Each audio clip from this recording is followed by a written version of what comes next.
सब भोसले की कहानी जानिए हमारी जुबानी। संघर्ष, प्रेम और सफलता का अनूठा सफर उनका कैसा रहा। आशा भोसले भारतीय संगीत का एक ऐसा नाम है जो किसी परिचय का मोहताज नहीं है। अपनी मधुर आवाज, विविधता और जीवंतता के लिए जाने जाने वाली आशा भोसले ने न केवल बॉलीवुड बल्कि अंतर्राष्ट्रीय मंचों पर भी अपनी पहचान बनाई है। बट इसकी सफलता के पीछे एक ऐसा संघर्ष छिपा है जिसने आशा जी को एक साधारण लड़की से असाधारण गायिका बना दिया। तो जानिए उनकी शुरुआती संघर्ष और संगीत में बचपन की शुरुआत कैसे और कहां से हुई। आशा भोसले का जन्म 8 सितंबर 1933 को महाराष्ट्र के सांगली गांव में हुआ था।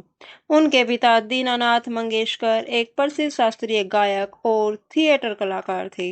संगीत का माहौल घर में ही था, लेकिन जब आशा मात्र 9 साल की थी तो उनके पिता का अचानक निधन हो गया।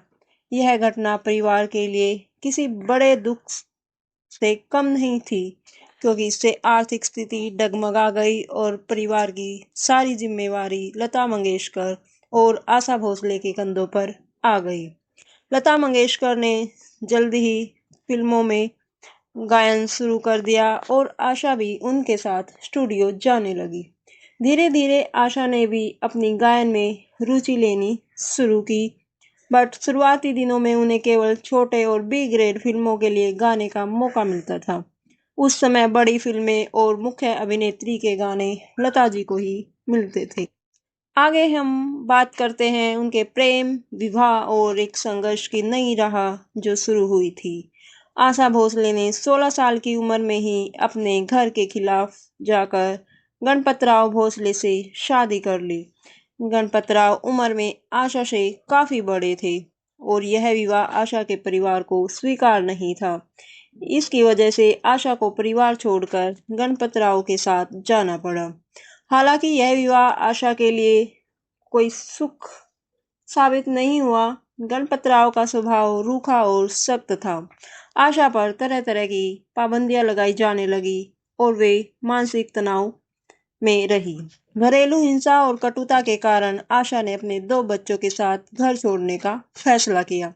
जब उन्होंने घर छोड़ा तब वह गर्भवती थी।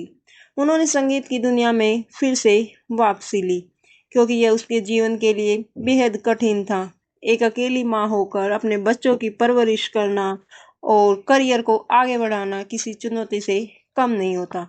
बट आशा ने हार नहीं मानी और उन्होंने छोटे छोटे रोल और आइटम नंबर गाने से अपनी शुरुआत की। ओ.पी. नैयर के साथ उन्होंने फिर साझेदारी की। 1950 के दशक में संगीतकार ओ.पी. नैयर आशा भोसले की जिंदगी में आए। नैयर ने आशा जी की प्रतिभा को पहचाना और उन्हें अपनी फिल्मों में गाने का अवसर दिया।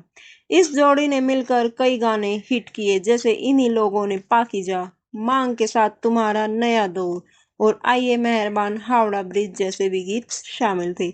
ओ.पी. नैयर और आशा भोसले का रिश्ता पेशेवर के साथ साथ व्यक्तिगत भी था। दोनों के बीच गहरा लगाव था, बट 14 साल बाद यह रिश्ता भी खत्म हो गया।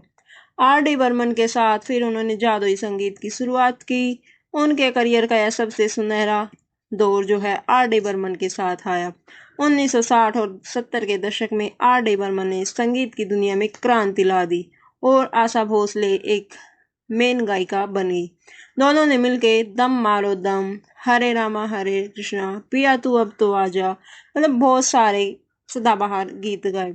आर.डी. बर्मन और आशा भोसले ने बाद में शादी भी कर ली, जिससे उनका रिश्ता और मजबूत हो गया। बर्मन के निधन के बाद भी आशा ने हिम्मत नहीं हारी और संगीत की दुनिया में अपनी पहचान को बनाए रखा। आशा भोसले ने सिर्फ पारंपरिक हिंदी गानों तक खुद को सीमित नहीं रखा। उन्होंने गजल, पॉप, भजन और मराठी लोक संगीत में भी हाथ आजमाया। इसके अलावा आशा भोसले ने इंटरनेशनल मंचों पर भी अपनी पहचान बनाई और कई विदेशी एल्बम्स रिकॉर्ड किए। 1997 में उन्होंने माइकल जैक्सन के साथ स्टेज साझा किया, जो उन्हें बेहद लोकप्रियता दिलाई। यहीं तक उनका रुझान जो है रुका नहीं, उन्हें बहुत सारे अवार्ड और पुरस्कार से भी नवाजा गया। 7 बार फिल्म फेयर अवार्ड से आशा जी को नवाजा गया। 2 बार राष्ट्रीय फिल्म पुरस्कार दादा साहेब फाल्के पुरस्कार उन्हें 2002 में दिया गया और जबकि पद्म विभूषण 2008 में दिया गया। तो इनके जीवन से हमें क्या सीख और प्रेरणा मिलती है? तो आशा भोसले की कहानी